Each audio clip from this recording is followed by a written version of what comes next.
السلام علیکم ورحمۃ اللہ۔ پیارے بچوں، آپ کیسے ہو؟ ٹھیک ٹھاک؟ میں آپ کا ٹیچر جاوید احمد۔ ہاں، یہ 7th کلاس اور subject English, chapter number 2، title of the chapter Lal Ded.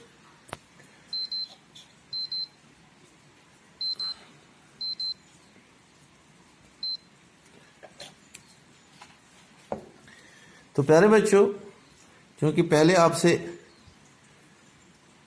پہلا چیپٹر ڈسکس ہو چکا ہے اور للدت کے حوالے سے بھی ہم نے تھوڑا سا پڑھ لیا تھا، پر بعد میں کووڈ-19 کی وجہ سے، اس پینڈیمک کی وجہ سے جو لاک ڈاؤن ہوا، سکولز بند ہو گئے ٹیمپورارلی، تو یہ سلسلہ منقطع ہو گیا۔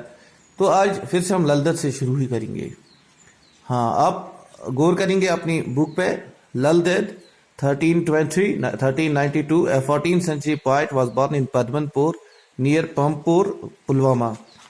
تو بیٹا دیکھو، لکھا ہے یہاں پہ للدید جو ہے 14ویں صدی کی ایک مشہور و معروف شاعرہ للدید، جو 1320 میں پیدا ہو چکی ہے اور 1392 میں اس دنیائی فانی سے رخصت ہو چکی ہے۔ ایک مشہور شاعرہ تھی جو پدمن پور گاؤں میں، جو پمپور میں ہے، پلوامہ ڈسٹرکٹ میں پیدا ہو چکی تھی۔ She was known by various appellations like للا، لل عارفہ، للیشوری، للید۔ بیٹا للدید کو بہت سارے خطاب سے پکارا جاتا تھا، بہت سارے ناموں سے پکارا جاتا تھا۔ مختلف عقائد کے لوگ مختلف ناموں سے، والہانہ عقیدت کی وجہ سے اسے مختلف ناموں سے، مختلف خطاب سے پکارتے تھے۔ جیسے کوئی للا کے نام سے انہیں جانتا تھا، کوئی لل عارفہ کے نام سے، کوئی للیشوری کے نام سے، کوئی للید کے نام سے۔ گویا کہ یہ مختلف نام جو ہیں للدید کو یہ خطاب دیے جاتے تھے۔ She is the most respected and renowned woman saint poet of Kashmir۔ کہتے ہیں کہ للدید جو ہے وہ بہت ہی مشہور و معروف، باعزت، باوقار عورت شاعرہ ہے کشمیر کی، جن کی شاعری تقریباً پوری دنیا میں مشہور ہے۔ She was married at the age of 12۔ 12 سال کی عمر میں اس کی شادی ہو چکی تھی۔ But her married life proved unhappy and she left her in-laws at the age of 24 to take sannyas, renunciation۔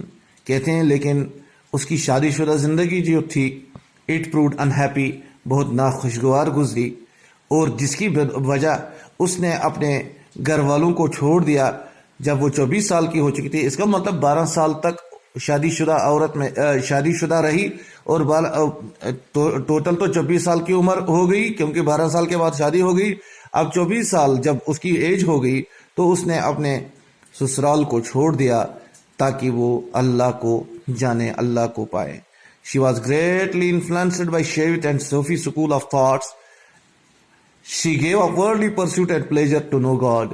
کہتے ہیں للدید بہت متاثر ہو چکی تھی شیوت سکول سے اور صوفی سکول سے۔ یہاں بہت سارے صوفی بزرگ گزرے ہیں آپ کے کشمیر میں، تو ایسے ہی یہاں پہ شیعہ حضرات کا بہت اثر تھا۔ تو ان دونوں سکول آف تھاٹ سے، مکتبہ فکر سے للدید بہت متاثر ہو چکی تھی۔ تو اس نے دنیا کو لات ماری، اور کس لیے لات ماری؟ ٹو نو گاڈ، تاکہ وہ اللہ کو پائے۔ اللہ کو پانے کے لیے، اللہ کو پہچاننے کے لیے اس نے دنیا کو پیچھے چھوڑ دیا، دنیا کو لات ماری۔ She not only became the mystic of the Kashmiri Shivit sect but also Sufi saint۔ کہتے ہیں وہ یہاں صرف کشمیر میں صرف شیوت سیکٹ کی ہی خاص نہیں رہی، بلکہ ایک صوفی بزرگ بھی بن گئی۔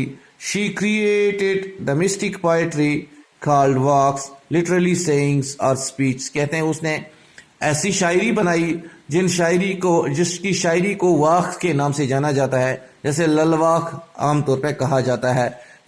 واق means literally sayings or speech، and it's actually a speech or literal sayings۔ Each walk contained 4 lines, is a short poem structured around the theme popularly known as lulwalks۔ And in each walk you have 4 lines which we call a stanza is made up of 4 lines۔ ہر کسی واق میں چار سطریں ہیں، اور 4 سطور کی جو یہ ایک سٹنزا بنتا ہے، ایک بند بنتا ہے، اسے للواق کہا جاتا ہے۔ Her poetry is considered the earliest composition in the Kashmiri language and plays an important role in the history of Kashmiri literature. کہتا ہے اس کی شاعری جو ہے it is said to be the earliest composition in the Kashmiri language. Kashmiri زبان میں شاید بہت بہت پرانی، ہم یہ نہیں کہہ سکتے سب سے پہلی، بلکہ ارلیسٹ کہیں گے کہ بہت پرانی تھی یہ، کہ ابتدائی شاعری جو کشمیری لینگویج کی تھی وہ اس میں لل دید کا نام ہے جس نے وہ شاعری کی تھی. ابتدائی شاعری لل دید کی ہے کشمیری زبان میں. Her works represent the best teachings for mankind in the modern world. کہتے ہیں اس کے جو works ہیں، لل works جو ہیں، they represent the best teachings for mankind. اس میں انسانیت کا درس ہے. آج کے دور میں بھی انسانیت کے درس کے لیے اس کی واق میں کافی نصیحت ہے، اس کے واق میں انسانیت بری ہوئی ہے.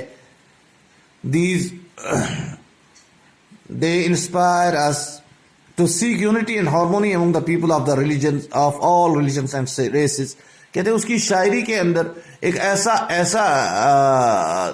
ہم کہیں گے محبت ایسی بری ہوئی ہے کہ جس سے پورے مذاہب کے لوگ، جتنے مذاہب بھی ہیں، چاہے جس بھی مذہب کا کوئی ماننے والا ہو، ہر کسی کے لیے اس میں درس ہے. کس کا درس ہے؟ یہ اتحاد و اتفاق کا درس ہے. یونٹی اینڈ ہارمونی، اتحاد و اتفاق کا درس ہے.